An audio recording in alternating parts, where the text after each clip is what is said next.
la foi et le pouvoir de la parole. La foi et le pouvoir de la parole. Nous entrons dans les Écritures selon Matthieu chapitre 8. Nous allons lire à partir du verset 5 jusqu'au verset 16.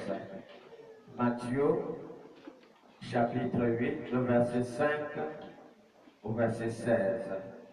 La parole de Dieu dans le livre de Matthieu chapitre 8, du verset 5 au verset 16. Comme Jésus entrait dans Capernaum, un centenier l'aborda, le priant et disant, Seigneur, mon serviteur est couché à la maison, atteint de paralysie et souffrant beaucoup. Jésus lui dit, j'irai et je le guérirai. Le centenier répondit, Seigneur, je ne suis pas digne que tu entres sous mon toit, mais dis seulement un mot, et mon serviteur sera guéri. Car moi qui suis soumis à des supérieurs, j'ai des soldats sous mes ordres. Et je dis à l'un, va, et il va. À l'autre, viens, et il vient. Et à mon serviteur, fais cela, et il le fait. Après l'avoir entendu, Jésus fut dans l'étonnement. Et il dit à ceux qui le suivaient, je vous le dis en vérité, même en Israël, je n'ai pas trouvé une aussi grande foi. Or, je vous déclare que plusieurs viendront de l'Orient.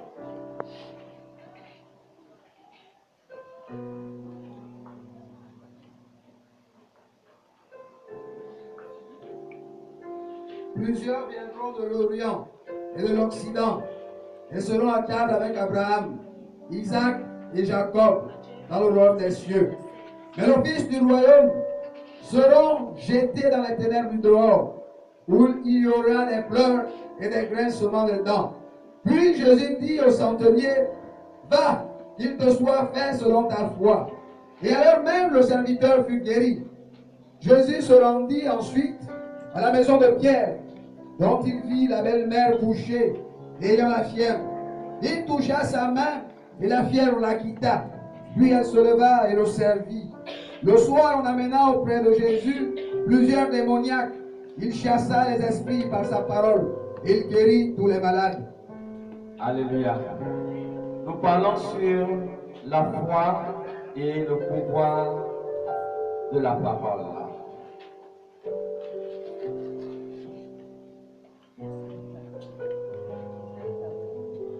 La Bible dit que Jésus entrait à Capernaum.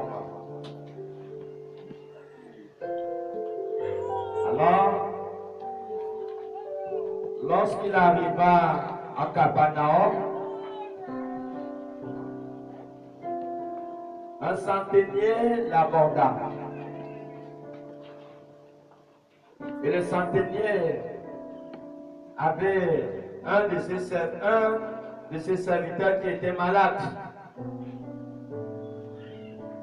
Ce centenier avait entendu parler de Jésus et espérait la guérison de son serviteur. Et c'est ainsi que ce centenier fait une approche vers Jésus. Il demande à Jésus, j'ai mon serviteur qui est malade et je voudrais que tu puisses le guérir. Jésus avait ce désir. C'est le désir du Seigneur de guérir. Jésus avait ce désir de guérir tous ceux qui étaient malades. Et sur place, Jésus a dit au centenier, allons,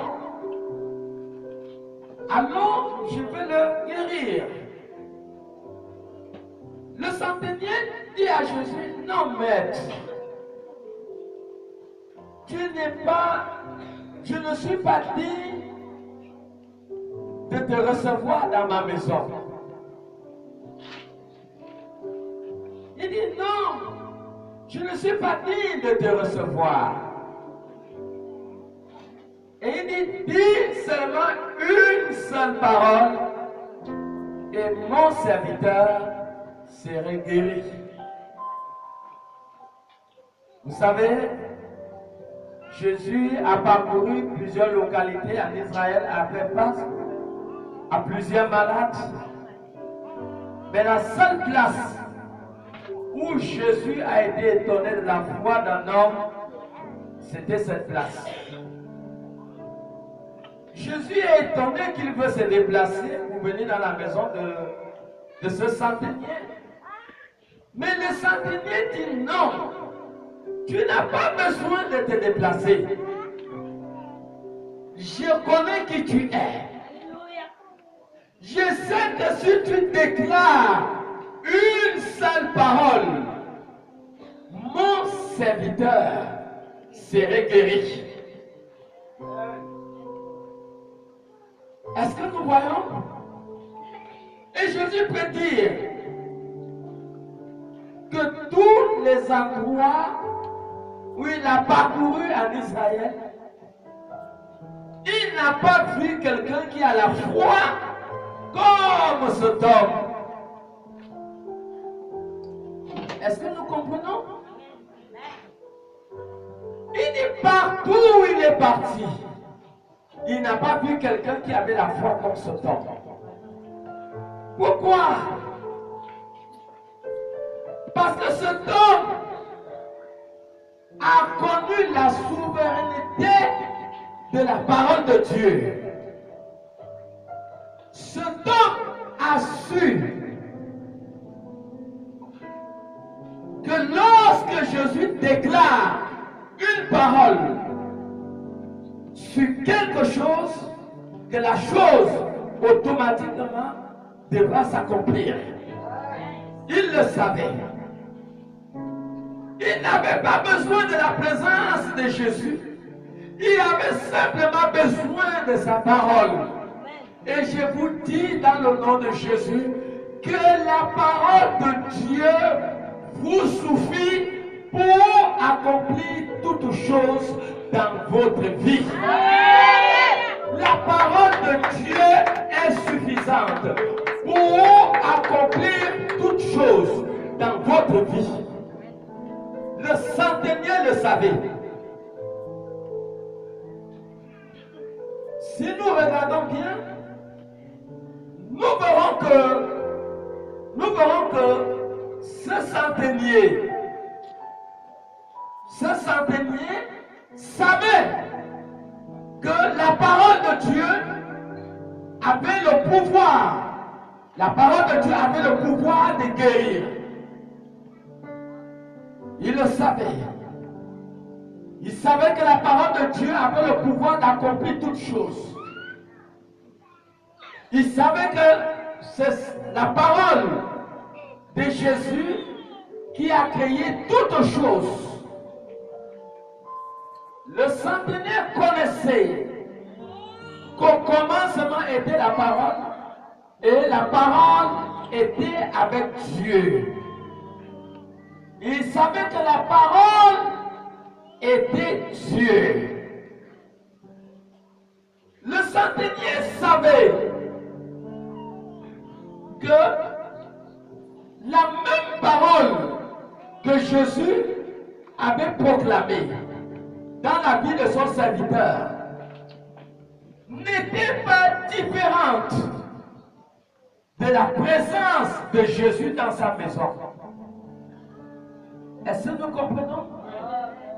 Le centenier savait que la parole qui avait été proclamée n'était pas différente de la personne de Jésus. Le centenier ne s'est pas accentué sur la personne de Jésus. Parce que le centenier savait la source même de la force. Le centenier savait la source du miracle. Le centenier savait que la parole de Dieu incarne tout pouvoir. Le centenaire savait que la parole de Dieu incarne toute puissance. Il savait que la parole de Dieu avait la capacité d'accomplir le besoin qui faisait face à sa vie. Il le savait. Et voilà pourquoi il n'a pas porté son regard sur la personnalité de Jésus. Il n'a pas porté son regard vers la personnalité de Jésus, mais il a porté son regard vers la parole. C'est vers la parole qu'il a porté son regard. Parce qu'il savait ce que la parole de Dieu avait le pouvoir d'accomplir. Beaucoup de personnes ont été dans la confusion en Israël. Pourquoi? Parce qu'ils se sont focalisés dans la personne de Jésus. Beaucoup avaient l'information de la personne qui était Jésus. Mais beaucoup n'avaient jamais connu Dieu. Beaucoup n'avaient pas connu Dieu. On ne pouvait pas connaître ni Jésus, on ne pouvait pas connaître Dieu sans connaître sa parole. Personne ne pouvait avoir la révélation qui était la personne de Dieu sans connaître la parole. Et voilà pourquoi beaucoup de personnes ont été dans la confusion totale.